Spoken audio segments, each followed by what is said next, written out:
What if your voice has been telling you the truth about your health this whole time and you just didn't know how to listen? Today I'm speaking with Alex Fredericks, founder and CEO of Tonewell, a wellness platform that turns a 30-second voice note into a clear performance readiness scan and wellness report that you can actually act on.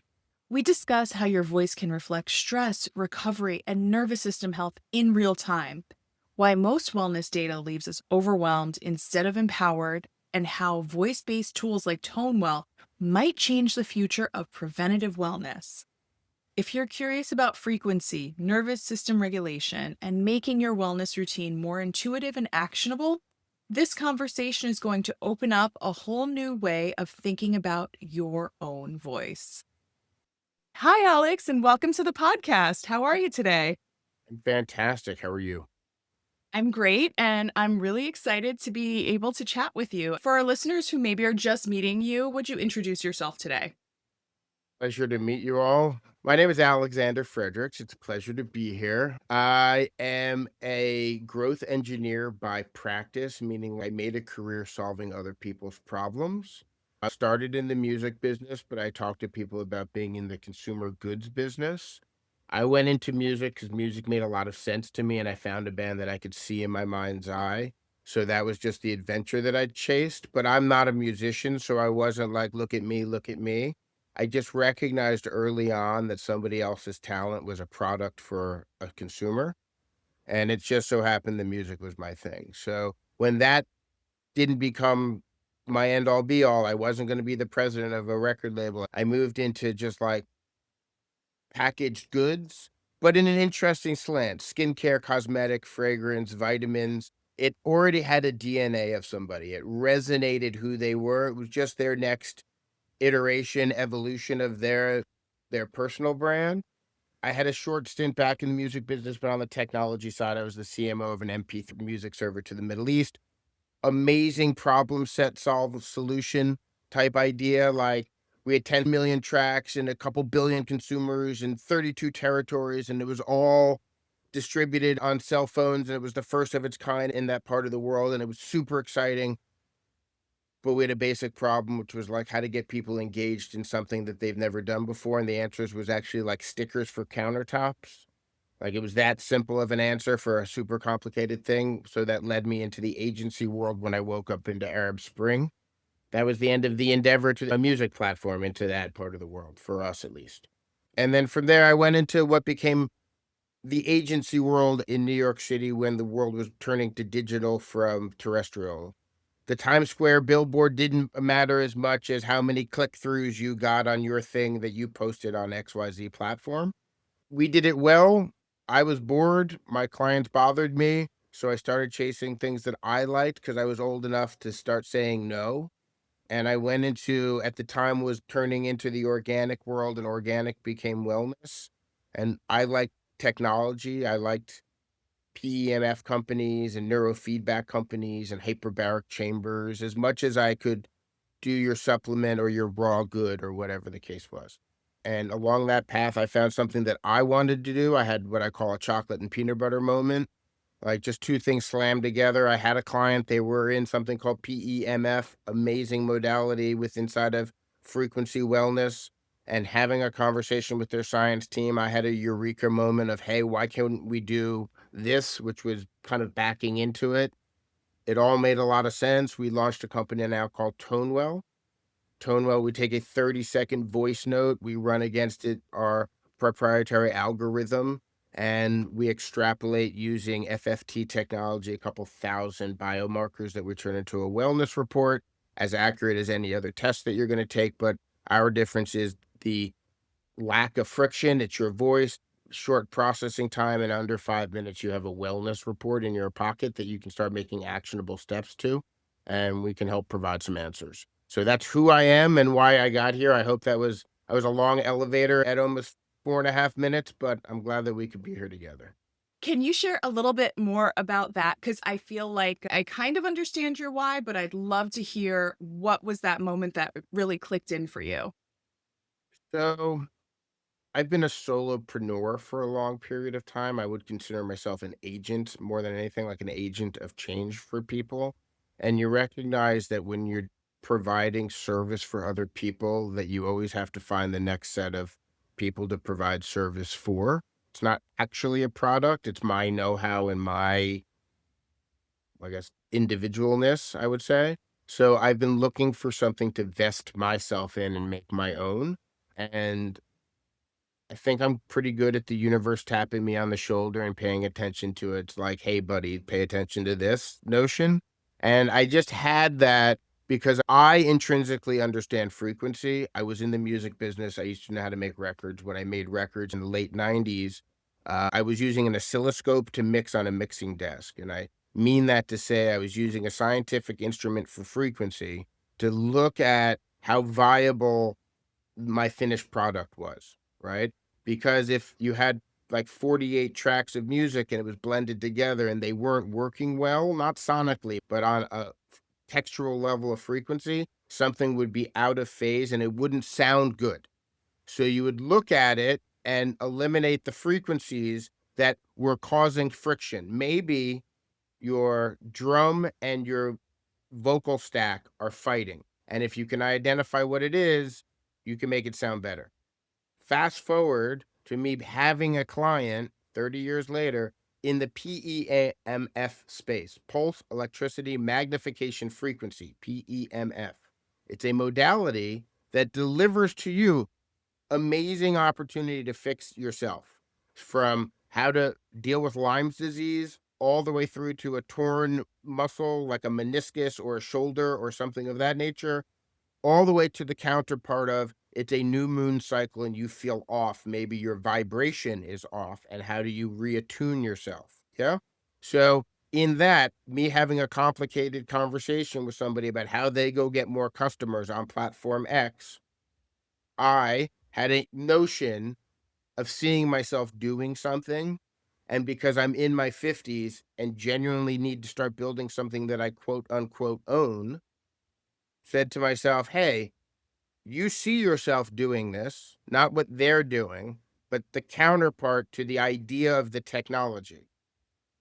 You either pay attention to those moments in life and dare to be great, or you don't and live a quiet life of being mundane, which is fine. My biggest fear in life is being mediocre. Don't care if you know me or not, but I don't want to live a life of mediocrity. I'd like to do something that has an impact, that has a matter, that has a purpose for being, not to be grandiose, but that's, we're only here once.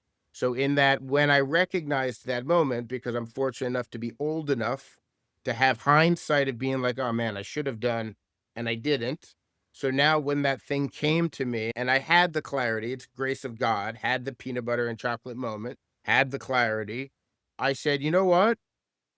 This is what I'm going to do. And it's taken us 24 months to get to the market. And we've just launched, and I'm in my seed round of raising. So I'm not speaking from a point of successful yet. I'm speaking from a point I've done enough as like a person to know that entrepreneurially, hey, take a shot to go do this. The only thing that could happen is it doesn't work. The best part of it could be a huge success. Yeah.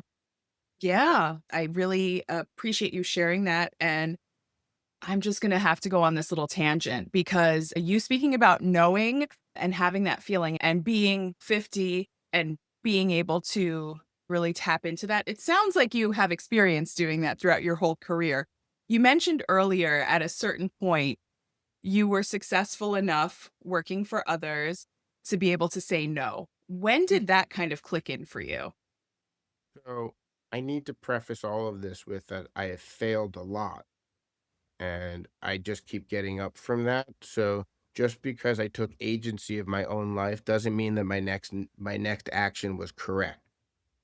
It's very important because success is predicated on like the really long run, in my opinion. But success is how much time that you own of yourself. Like, my goal in life is to be left alone, and I don't mean that like a jerk. I mean that, like, if my phone isn't ringing with problems and things blowing up, that means everybody around me is taken care of. And then that's a level of taken care of. Yeah? So, I was working for a client. I was, quote, unquote, "in the music business." They were not respectful of my boundaries and time. And regardless of what they were going to pay me, and I probably could have kept asking for more, whatever number I reached still wouldn't have satisfied the fact that I wanted them nowhere near me. The problem was that I was actually still employed and had a contract for a job. So guess what? I had to give them my time. I'm not trying to be like arrogant and like I'm the greatest. I mean, just like on some human level, I didn't want to be around them.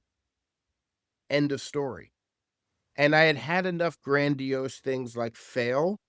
Like, I should have been the guy that discovered that band because I was. And then I woke up with, like, an almost famous moment. I mean, the movie, meaning, like, I had the bus and that guy had the plane, so the huge band that I nurtured went off with the guy with the plane, and I got written out of the story. Not a complaint. Yeah. Not a complaint, actually, just a reality of, I wasn't gonna go on that grand ride, but when I was being paid to be next to somebody that I genuinely didn't wanna be near, and I happened to be right all these years later, because the subclass of ruler that we have today has been in power since the 1950s, to my best recollection. So the versions of those types of people that we all now rail against because it's so obvious have been around. And I'm talking the early 2000s. So 20 years ago, the same class of people that are now like, how'd that person get there? We're trying to get there. And those people just aren't my kind of people. So I didn't wanna be paid to be around somebody that I actually didn't wanna be around. And I had to make a choice because when I said no, other people said, "Well, don't you know who they are or where you're gonna be able to get access to? It's just me as a person." So that was my notion for me, and I just owned it. It has cost me a lot. My bank account, I know exactly how much is in it. Because it's not what it could be. I'm aware of the hamster wheel that I stepped off to get into the ownership of what I wanna be as a person. There's a cost to that as much as there's a cost to the other side of not listening to the voice in your head and getting the next, and neither one of them are wrong, actually. It's which part of the game you wanna play. I'm not an NPC. I'm an actual character. So then you choose which character. There's only two wolves, the dark and the white one. Which one do you feed? All of the stories are the same stories. They're all true. It's the obfuscation of how they fit into things that make it difficult. So sorry to answer that very long, but it was a philosophical, for me, it was philosophically, who do you want to be? I was offered X, wasn't really for me, don't really like you guys. I'm going to go over there. And the second that happens and the people stop calling you for the tickets, you realize what you really want to be and do. That's a lot of clarity. Thank you. It was a detour from my line of questioning, but you brought it up and I'm like, I have to ask, I have to ask. So No, I mean, I'm here for the conversation. Look, opportunity to sit with somebody like you and actually have an honest conversation. So I appreciate the question.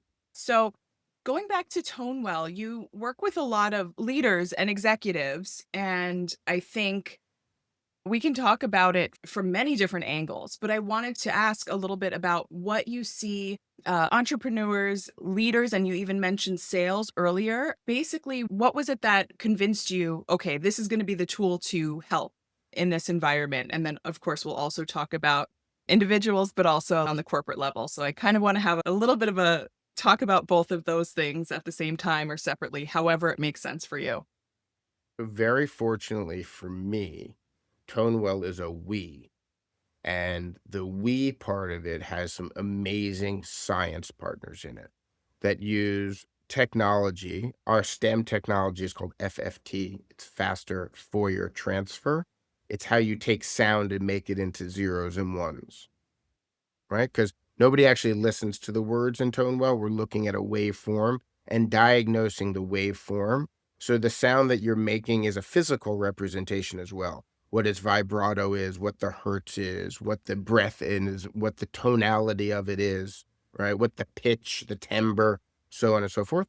So we turn that into zeros and ones using something called FFT. And then from there, my partners on the science side actually have built it algorithmically against very well established maps. So, like, the beauty of this is that frequency is a science. It's the same way that you would broadcast. How does your radio actually work when you turn it on? How is one radio station at 92.3 hertz on your radio dial, right? And that's coming to you at all time, though you might not turn the radio on right now. You presuppose that if you did at that, there would be a radio station that has a singular broadcast to it.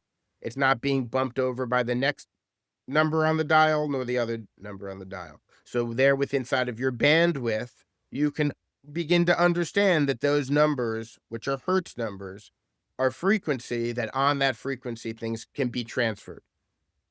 So for me, when I found the technology and I understood it, I used to make records using what was called a 2-inch tape, and I would edit it with a razor blade. That 2-inch tape was legitimately a piece of magnetized cellulose that we would put numbers coded called frequencies on them, and it turns it into sound. And that sound came through your stereo. And I watched the person sing it and felt it. Oh my God, that feels amazing. But when you dupe it 10 million times and it's sent everywhere. So as soon as I saw the technology that was actually with inside of this PMF company delivering, and I understood moment then is, okay, what is your business?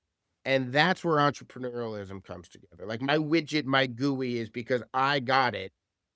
Cool. But then, like, how do you go about doing it becomes a very practical matter, and it's why I believed I could and do, because I've done a ton of logistics. You'd be amazed how many moving parts go into a fragrance. If you just thought about the stem and the cap and the fact that one's glass and the other one's plastic and there might be some metal and it has to go into a box and it has to be held in the box so it doesn't bounce and on and on. By the time it got to the shelf and how many boxes are in what box and that box is in another box, it's a Russian nesting doll with parts and pieces and everything looks different, but it's the same, right? So logistics is business. You can run a restaurant, and if you don't know every grain of rice and where it comes from, you can be an app and how many features and where does it go. That barrage needs to be identifiable. It could be like medieval war, the difference between like the trebuchet, the big rocks that they throw at you, or how many spears do I have for the guys that run through the muck, still has to be accounted for, right? So past the aha, what a cool idea. And Tonewell is a really cool idea. 30 seconds to speak. We are as accurate can be. We don't just give you more data because the world's drowning in it. Why don't I feel well? Well, you don't feel well and you might not be sleeping because of something like your magnesium glycinate. I'm giving a for example, right? So you can track how poor your sleep is on every wearable in the world, and it will agree with you that what we're tracking is bad sleep. But when you speak your nervous system and your physiology at all time. And if I can measure that and then break down in what is sleep, well, there is a chemical reaction that's happening for your melatonin and your this and your that for you to go to sleep. Yeah. And if I can look at factors in that and something like a magnesium glycinate, which isn't directly sleep, but it's how your muscle and your body begins to relax so you can let go so that your GABA and your begin to happen and you can let go of your stressors, that for Tonewell is the same thing as saying for some other company, what makes you different and special in the world? And great, brilliant idea, but how are you going to get to the customer? How do you use that feedback to pivot? What's the least expensive, most impactful conversations you can have? Right? What is your burn rate? Like right now, I know exactly how much is in our corporate account. And believe me, I need to raise my next $100,000, but I'm also interested in the next cohort of 1,000 people because I know the margin of my business. And if I can help 1,000 people, then maybe I got 5,000 people over time. Obviously, not each one's giving five, not that crazy. But I do know that if I can talk to 100 of those 1,000 people, they might all bring me 20, right? Like, that's the sales part of it. Recognizing I started as a retail forecaster means I used to have to call record stores and say, "Hey, where's my record in your store? How's it selling? How's it doing? What's going on?" And until I got a rapport with that person, so when I called them on the 10th time, I was like, Hey, Laura, what's going on? How's the kid? How's the dog? Did you get that toy? I sent you the toy. That's a great, right? And you're like, Alex, I'm going to take it from the back. We're going to work this record, man. Right? That's a sales skill, though it doesn't exist because we don't make phone calls any longer. You actually do have to think about that. So then what's my CRM outreach for my first 200 people in my beta so they become super users? That's just business. And I've been in business a long time. I still have a consulting business because Tonewell definitely doesn't make me business. It's about building something that can be, God willing, a 12-0 exit or whatever crazy it's going to be by that time. But it's about, okay, I think that we can make a difference by giving people answers and not more data. I know a lot of wellness ideas and what's missing and how to get there. That's entrepreneurial. And everybody can do that for the thing that gets them up in the morning. That's the chocolate and peanut butter moment. Oh, I can get up and go do this every morning. I'm willing to. That way I can start saying more no. It's the most powerful word there is if you actually mean it. It's not a mean, it's a this is where it exists. Maybe is terrible. Maybe will cost you so much more than yes or no. That's really good. I wanna ask more about maybe now. Oh, the definite maybe? Let's do that. Let's definitely do that. You have any idea how much time and energy, like, if you just treated yourself like some sort of like law of exchange, like equity stock, what is your market value to somebody? What's the dividend you're going to give them on the relationship? And then you started valuing where the maybes are, right? The maybes are the thing that you spend so much time and energy into that don't remunerate. There's no reciprocity in the chase. And if you had to know, I'm never insulted when somebody says no. It's totally cool by me because now I know where I stand. And at least I can go, if I'm not insulted, I can go back to them next time because we didn't waste any of each other's time. You said no, it's not for you. Totally cool. Can I bring you back something that I think might be now that I know this isn't? Like that's right. That's how business has to develop. I'm chasing 200 things right now for Tonewell. I think that we could be amazing in the hospitality sector. We're a lazy. If you're going to resort XYZ, the most flexible thing in my business is what I can deliver to the client. Our science is very true, and then from that, there's value of how much do you want somebody to see? If a daily check-in is not a monthly report, they have to be different, or else one, the consumer is going to be overloaded. But two, your opportunity to talk to them. If you can't scale the one thing you do, don't do it. And if you can't scale the one thing you do and then recognize the five tributaries that come off of it so it always remains in value position, you're not an entrepreneur. You're just not. So for us, we have a premium scan. It's amazing. It will tell you everything about you that you want to know, but more importantly, it gives you the top three things to look at. And these are your first two steps to do it. And if we can work together, because we have an intelligence layer, meaning we have a concierge that you can engage with, and that will work with you over 2 weeks. In that 2 weeks, our one-off scan, making little decisions. What did you eat? How did you deal with your energy? What's your hydration? What is your energy level? What are you beginning to look at and prioritize in your stack? That opportunity will make you come back multiple times. That's entrepreneurialism, like that one thing that leads to the gateway through.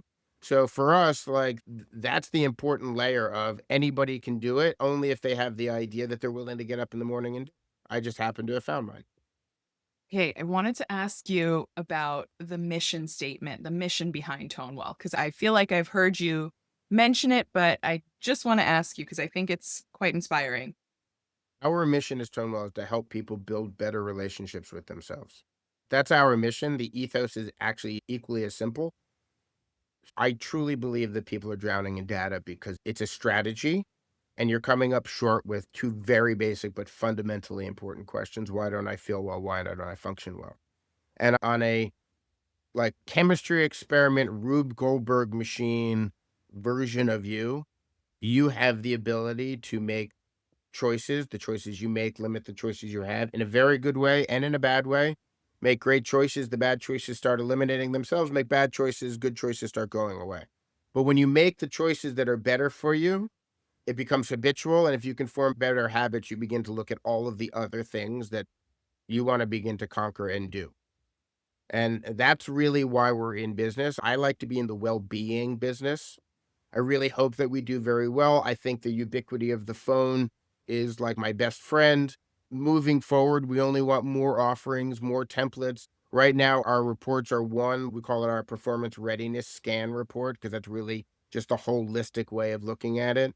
We're working towards our first persona, meaning who am I going to go out and talk to? And that's women 35 and above, because we can look at all organs and hormones and pathogens and toxins. And depending upon where you are in your womanhood, are you still trying to have children? Or are you moving into the peri, pre, and menopause phase? And or are you now actually an adult?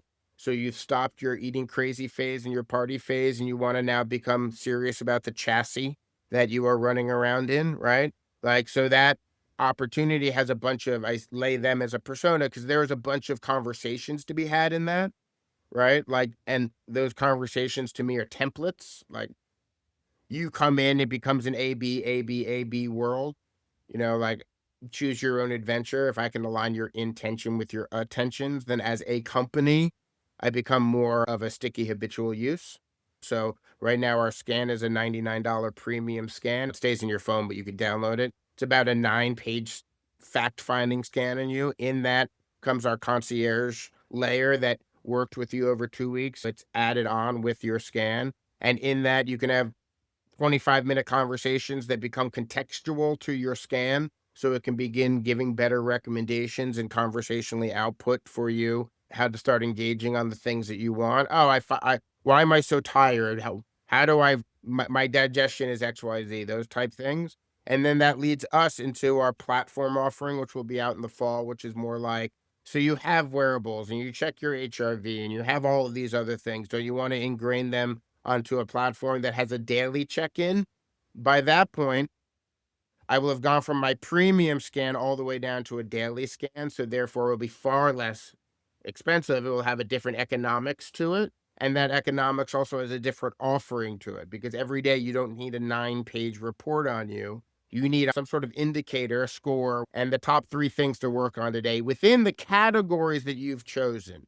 I wanna know about my digestion, my energy, and my hormones, whatever, and I'm tracking this, that, and the third. So that's the iteration that, again, any entrepreneur in a business that is a product driven business, not service, but product, it's kind of one of those ways to look. So very long answer to what our kind of ethos and mission statement is, but there's a reason it ties into who we are.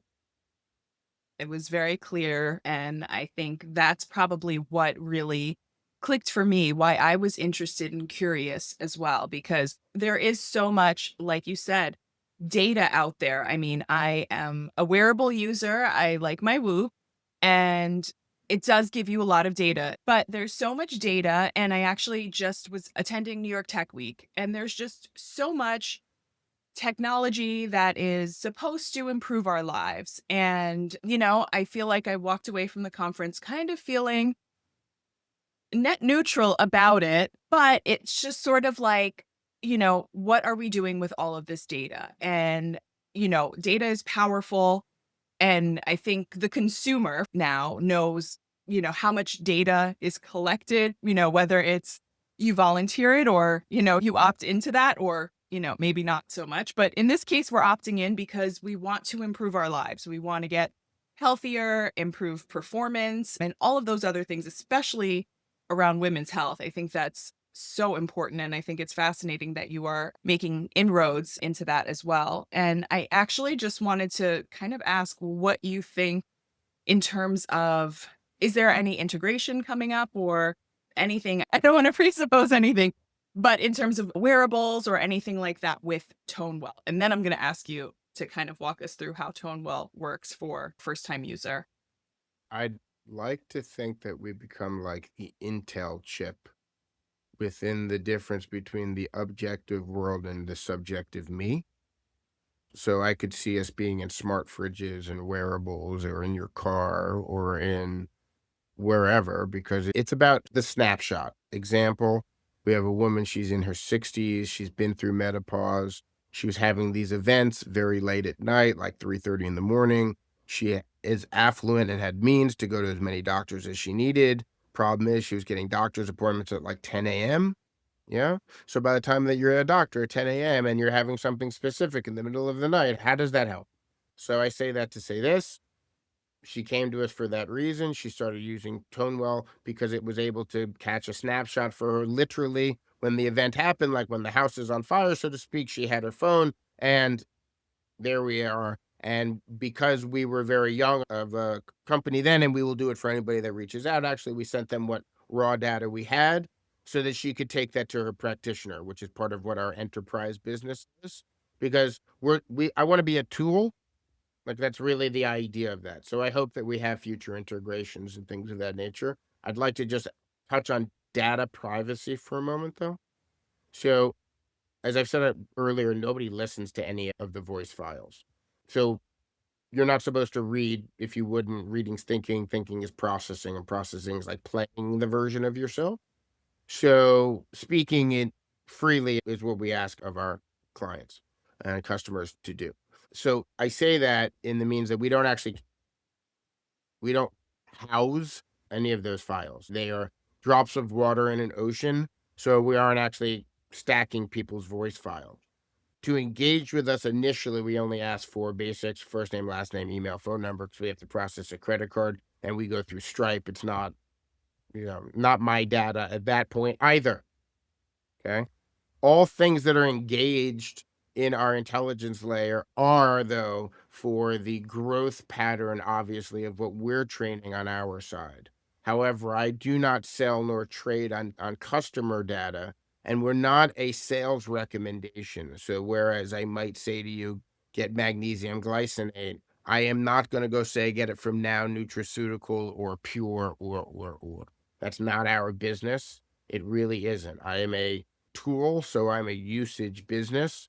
We build out all of our intelligence layer, yes, for informational architecture so we can give better engagement with people. That is the idea. So we do learn contextually, but I'm not going to sell your contextual information to Meta so they can advertise better to you. That's kind of against the ethos of the human being that I am, which is why I will say we will ultimately be integrated, because I'm sure, in the next 5 years, God willing, we'll be acquired by some bigger distribution point, because that's other side of enterprise. And being an entrepreneur is you need to know what cogs and widgets you have and where your money and your distribution is. Those are the only two things that really matter: money and distribution.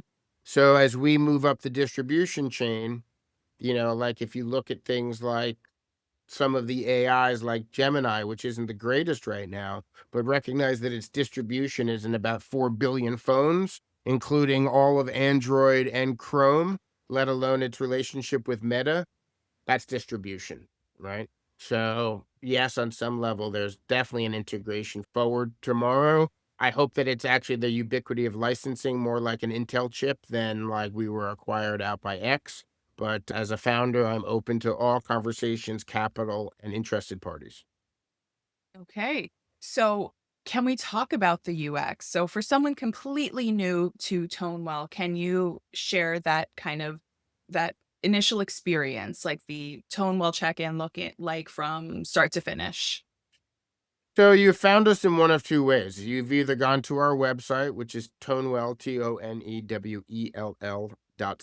tonewell.co, and you've read everything, looked at the report, went all the way to the bottom in our footer and read our 18-page science brief and all of that stuff, because we are backed by heavy science. And you hit a buy now. And at that point, you go into our app funnel. So if you are hyperlinked to us, depending upon how you got there, so you found us in an influencer or a link in bio, you're going to go right to app.tonewell.co. And that takes us immediately into our funnel. We will have you record your 30-second voice note. We will then put you through our processing payment. In the time that those things are happening, we are doing all the processing. In about 7 minutes or less, you will get a notification in your email, because we've had to do a kind of magic link so that we confirm everybody, right? And in that time, you'll get a notification in your email, because you don't have to stay on our app. And in about 7 minutes, you'll get that notification. That notification will have two things in it: the email that you can read through right there, and the magic link right back to the app that has the full summary of information. And in that is built in where our concierge layer is. And then from there, the engagement is this: you'll get emails 1, 3, and 10 days because that's how our program normally works. Like a scan is good for the snapshot in time right now, but the program that we build out is like today, the next 3 days, by day 10, you should be feeling. Yeah. So in that, you get 3 email engagements, but you can amplify that by the amount of engagement that you have with our concierge. So in the concierge, you can be asking for daily check ins. Happy to move this to WhatsApp or to SMS text or give you a phone call, whatever the case is. We have those drivers. And then from there, we work on people's sense of well being. That's what that looks like. So, right now, currently, because we're in our just launched, we have a single and a 3 pack. Our single is like what I just explained.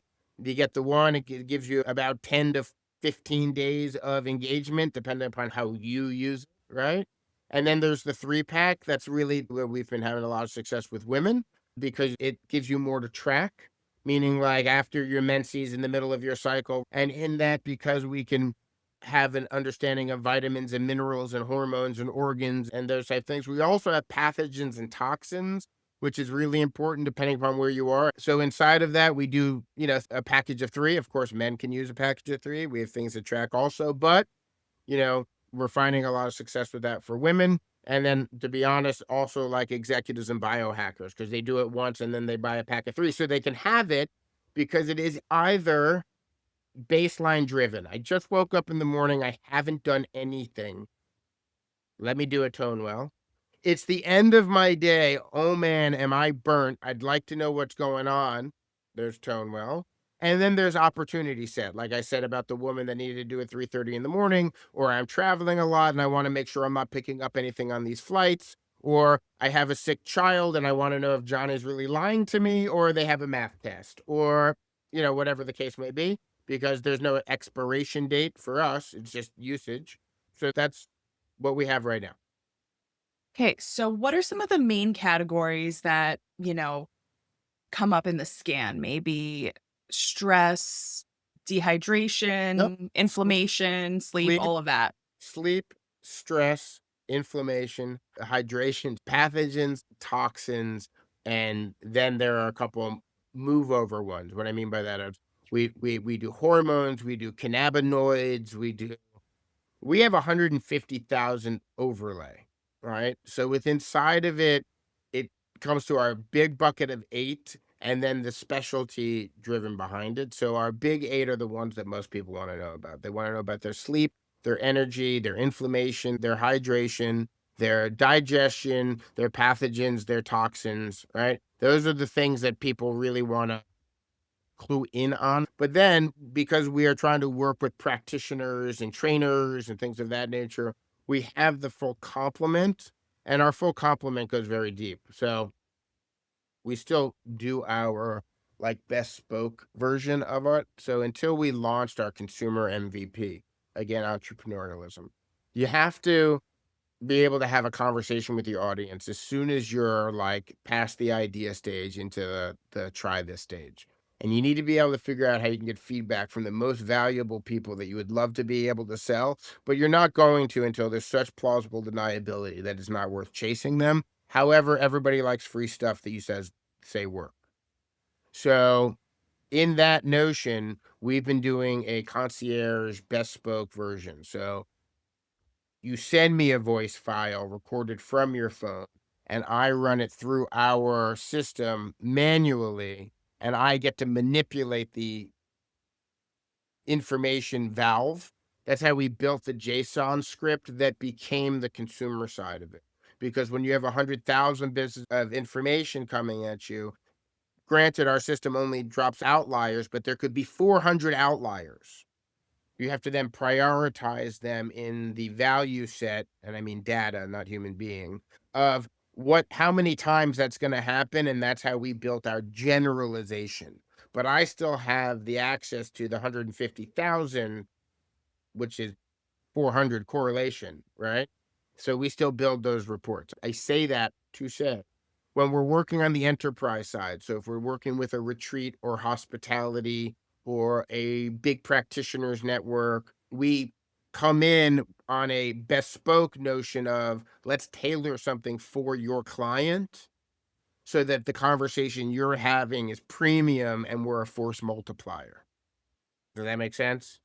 So when I say we look at these 8 things, that's on the, like, getting to know you consumer layer. The more that you begin to participate with us over time, and the more that we've actually built up a profile and dossier on you, the more that's available to the system because it understands by guide rules what information and how to present it. Okay. And right now, who would you say, or as you see it, who might get the most benefit out of using Tonewell right now? I know we've talked about executives, maybe, I don't know, anyone who's burnt out. This doesn't necessarily matter what the industry is. Maybe creators, athletes. Is there anything that they have in common? So, I actually would say that if you want confirmation of something that you think you've been feeling, we're great for you. If you think that you're a high performing person and you haven't taken accounting of your input and output, definitely not. Just because you're tracking something and looking at numbers, it doesn't mean that you're replenishing the tank and or optimizing. If you're somebody that is missing their connection to themselves fundamentally, we're really good for you. The idea of the who's, like, as a marketing person, I have personas because I have to go talk to people in a really noisy thoroughfare.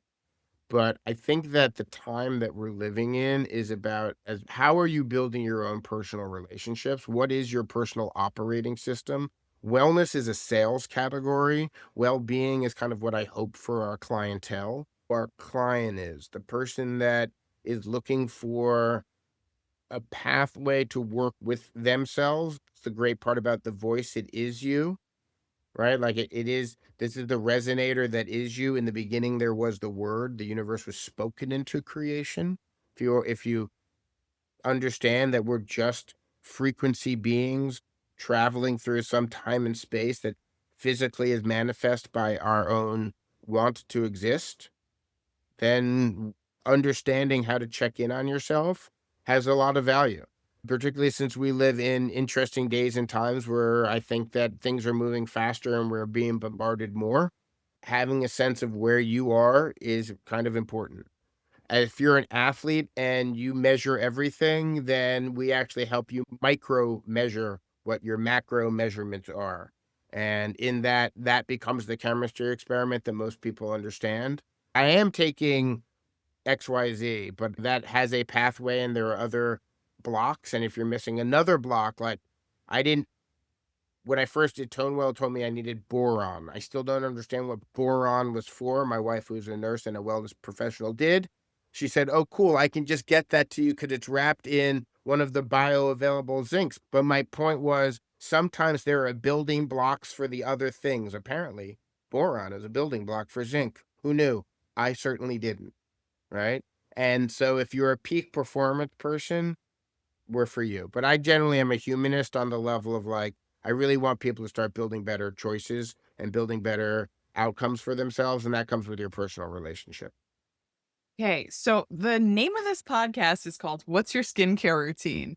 So I'm going to ask you about your skincare routine, but I also want to take a more holistic approach and ask you a little bit more about your health, wellness stack, maybe mindfulness as well. Whatever you're open to sharing, I'd love to hear that from you. So I do Brazilian Jiu Jitsu every day. It is my mind and body connection. I happen to be good at it, good enough at it at this point that it's just like super speed yoga with consequences. I think it's really important that we find something physical every day. And if you can add the here and now to it, which is what I really like about jujitsu, you're off to the races. What I mean by the here and now is that when I'm doing jujitsu and somebody's trying to beat me up, I'm clearly not thinking about anything else other than that exact moment in the exact here and now. And because I have such bad eyesight, I typically do it 95% of the time with my eyes closed. So I get to literally just go to whatever that flow state, you know, room in the sky is, so to speak. And I think that's super important. And if anybody can find that for themselves, where they take an hour a day at least, literally for themselves to be physically active, You don't have to do jujitsu, 15-minute walks, doing something that is of your human nature is really very important. I'm also a complete and utter minimalist when it comes to my inputs. So I really try to stay to whole ingredient supplements, meaning like magnesium, manganese, like the actual element side of it. I'm not a product taker, right? Okay, I can get BK, I don't need to take the super combo. It's just me personally, and I cook 99% of my meals, including the things like pizza. My wife makes a great sourdough. I can make a sourdough pizza dough. I crush it. I'm from New York. I know how to make pizza. Like things like that, as opposed to wasting time, energy, money, and ingredients on somebody else's thing that I can do for myself. And I only use Dove and cocoa butter, so I can't say anything else about skincare. So Hey, Dove, huge, huge, product, so that's pretty cool. I Beauty bar? the Dove original soap, Yeah, no fragrance, no nothing. By the way, they've yeah. gotten 5 times as expensive and 3 times as small in the last 3 years, and don't think I don't see that. But yeah, I like the plainest, like, I'm not a deodorant person, never have been. I've never worn an antiperspirant. I don't know if my people liked me when I was a teenager, but that was their problem. I only wear cologne when it's necessary, like, if I'm going out, I should probably smell like you know? Like, I really am pretty minimalist like that way. I I'm a born and raised New York City person, Generation X latchkey kid. I could totally put on a tinfoil hat, and I think they're coming to get me. Well, else nobody's ever gonna try to save me. So, like, I try to avoid as many other people's products as I can. I hope that sounded as crazy as I meant for it to sound. Yeah. I think you covered most of the things. I was gonna ask if there are any non-negotiables, but I think it's BJJ for you, like, you've gotta do it every day pretty much, right? So, non-negotiables for me are like, so jujitsu is really easy actually because I've been doing it long enough and it's now like popular enough. I can go anywhere. Like 95% of the world is probably pretty well covered, and you have to be super remote for me not to be able to do jujitsu. So it's not even in the stack. That's just a matter of me finding time, yeah, to do it. Non-negotiables for me are like, so I don't drink alcohol. I haven't had alcohol in, well, 20 some odd years. And I'm not a hanger outer. I'm a let's go do something person. So it is actually non-negotiable. It actually drives my jujitsu buddies crazy. They're like, let's just go hang out. And like, as soon as you start that sentence with me, I'm out. If you were to say to me, hey, Alex, do you want to go do X? My answer is normally yes, I'm in. But as soon as you're like, let's go hang out, I'm not a hanger outer. Like, I don't want to, like, there's something about that that is so detrimental to, like, the person that I am, that I just never bought into it. I like doing things. I like being active. I think it's fun that way. So, that's my non-negotiable. Like, I'd rather be with my wife, my dog, my cats, or sleep on a beanbag chair or something like it. Good.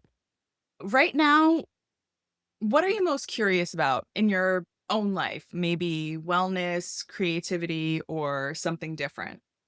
I am, as somebody launching a company and a founder that has to spend an enormous amount of time behind a keyboard, we're so siloed and cut off from the world that I need to get to 100,000 scans in a short period of time. That there's only 2, maybe 3 channels for that, seriously.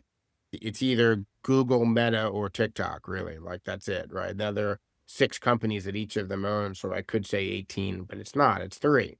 And that's such a daunting thing that the thing that I get most excited about is finding, the human skills. Like, I have a garden.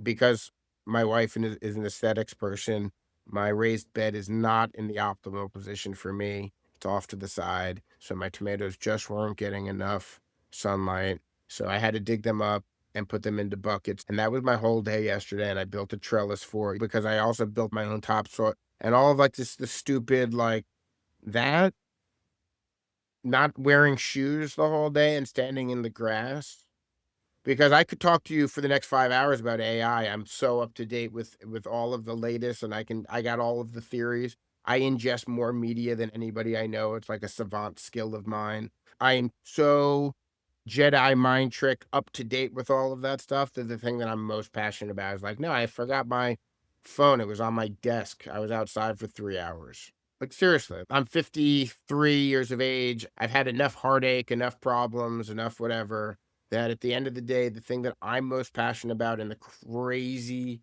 days that we're living in is like when, how do you know that the world's on fire if you're not paying attention?